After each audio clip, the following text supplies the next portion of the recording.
Plus tard, il sera trop tard. Pendant près de 2 semaines, ce mot d'ordre a été entendu et répété en français, en anglais et dans plusieurs autres langues.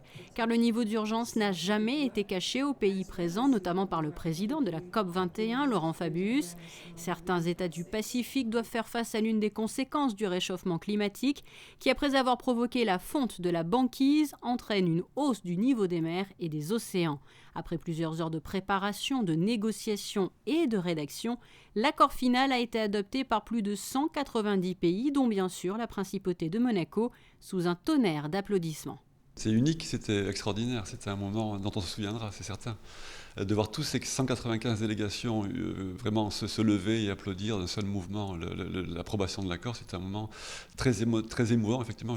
Moi j'avais aussi les larmes à l'œil ou pas loin.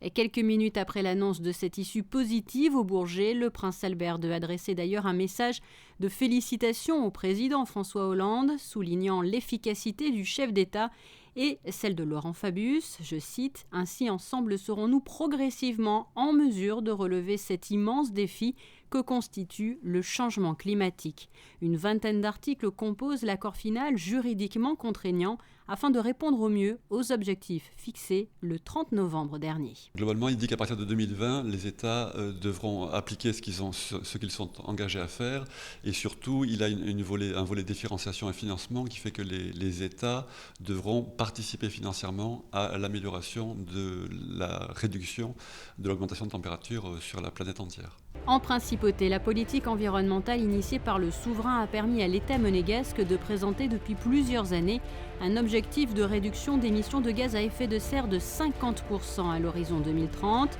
un objectif dans la toute droite lignée de l'engagement de réduction de 30% en 2020 proposé par Monaco pour la deuxième période du protocole de Kyoto. L'action du prince souverain est très reconnue au niveau international et particulièrement dans ce milieu-là. J'en veux pour preuve le fait qu'on a souhaité adhérer les jours de la commission à une nouvelle organisation qui s'est créée qui s'appelle la High Ambition Coalition, qui regroupait les États européens et certains pays des États ACP, c'est-à-dire Afrique, Caraïbes et Pacifique. Et on a été admis sans difficulté, justement par l'action du prince, notamment vis-à-vis des petits États insulaires, comme il le fait régulièrement. Paris et la COP21 permettent donc d'oublier l'échec de la conférence sur le climat organisée il y a 6 ans à Copenhague. L'accord signé par les 195 États doit permettre d'offrir un meilleur avenir au climat et aux générations futures.